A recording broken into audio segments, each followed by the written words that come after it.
Welcome back to my channel, where we discuss Dragon Ball Super card game, whether it's collecting or looking at the current market conditions.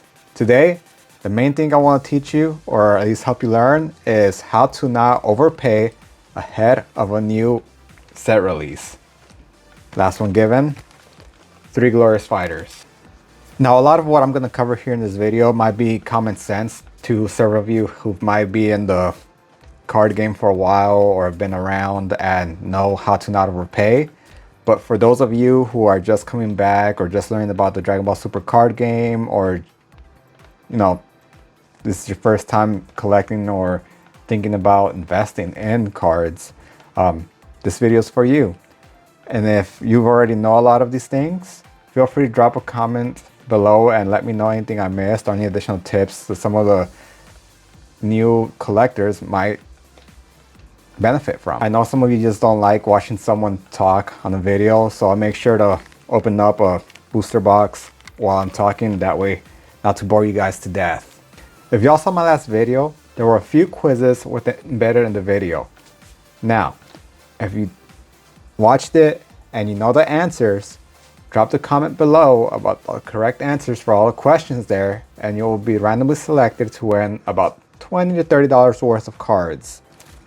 I know it's not a lot, but if you're interested in freebies, I showed you how you can participate, and in my next video, I'll let you know who the winners were. Now, before I begin, I do want to call out some recent news that came out. Serialized cards are coming back. If y'all remember, History of Z is currently the only box that offers serialized cards, and that box is going for close to $900 already.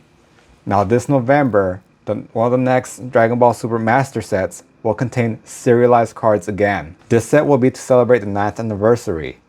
So, everything I'm about to show you in this video, try to apply it to these upcoming sets, so you're not overpaying and you're getting the best value for some of these sets. This new set will be a major hit. The serialized card, or the serialized God Rare, will only have a total of 200. Meaning, if you're one of the lucky few who manages to pull this card, you're gonna be in for a nice little paycheck if you decide to sell it, or one of the rarest cards in Dragon Ball history. So 1, never fall into the pre-order trap. A lot of stores, they start posting the sale of the newest release ahead, of the scheduled release date at crazy prices. Sometimes $100 over, sometimes $50 over, or if the set's really hyped up, $200 to $300 above MSRP. Do not fall into that trap.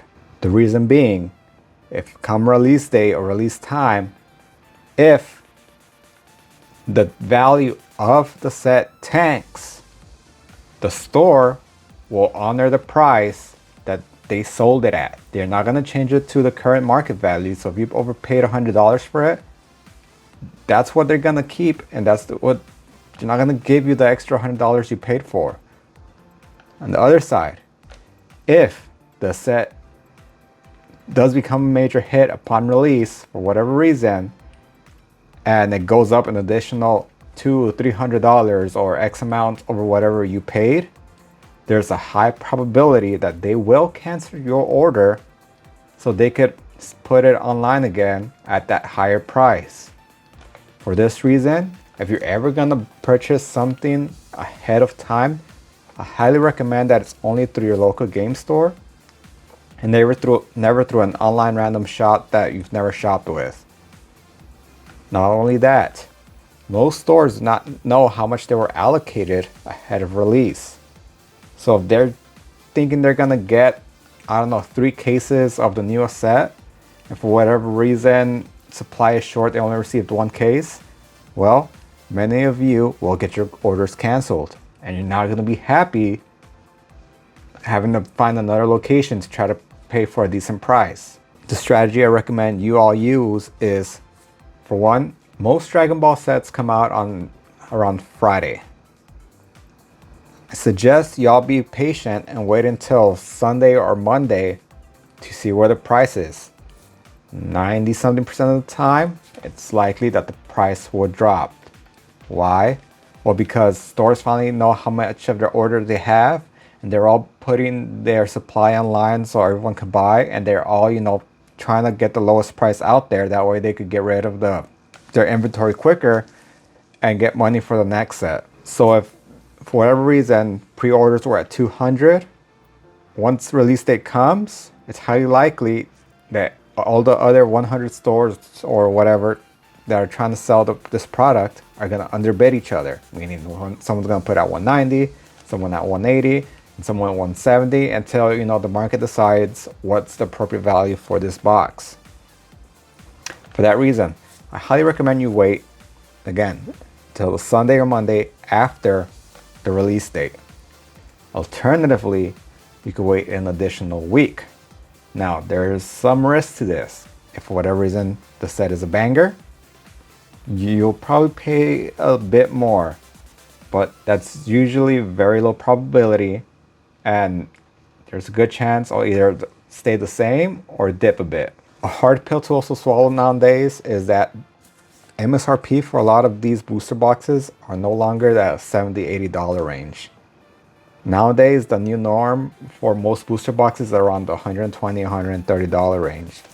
So if you're thinking, you know, something's gonna dip down to 80, 70, how they were 3 months ago, you might be waiting for a long time, especially with the recent news of Dragon Ball. Years, if anything. If you have the patience for that, by all means. But again, it could never happen, and you could forever miss out. Now, I'm trying to induce FOMO in you, but just be aware of that. Some of the average box prices at the moment are between $120 and $150. Meaning that's the current market price for some of these cards. Some of the worser sets, they might be down to like 100 and 110, and obviously the sets that everybody wants are over $800 to $1,000 at the time of filming this video. What I did for Three Glorious Fighters is I didn't pay pre-order prices. I waited a few days for the box to come out, and the price dipped about $40 to $50 to where it now sits. It's still around the current price I paid for, but if y'all have taken a look at some of these cards, or taken a look at the video either here or here, wherever I decided to put it, it's got amazing artwork. I do believe this set will go back to over $200. Now, the same thing applies for raw single cards. Wait for these, for sure, wait at least a week. Why? Well, if a box released on a Friday, everyone's waiting for their box to get shipped. You know, it might arrive 3 to 5 days after they order it or after release. Everyone's opening their boxes, they're seeing which hits they got, and then everyone's gonna start putting it online. Just how the sellers who had access to distribution, the people who have got some of these booster boxes, are gonna start underbidding each other. Wait a week or two before buying some of these singles. It will save you money in the long run. Additionally, another thing I recommend is, well, it's not a recommend, but maybe, I guess, a tip. All right. I don't think a lot of people cover some of the trade-offs of from buying online versus buying in person. You know, from buying online, you know for sure you're probably gonna get the fair market value of a card you want, right? Because it's easy to compare or whatnot.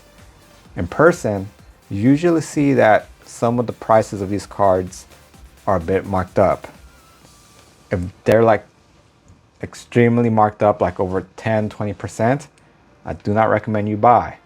But if it's like 5–10% maybe, you know, a card selling online for $100, and you know, someone in person, if you go to a card shop at a vendor or a local game store and selling for like 110, maybe 115, you have to be aware of the trade-offs.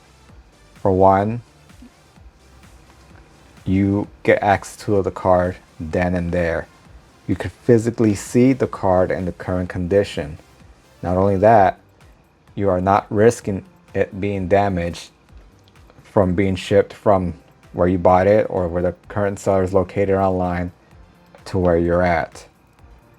those are some of the trade-offs you have to think about whenever you're buying in person versus buying online.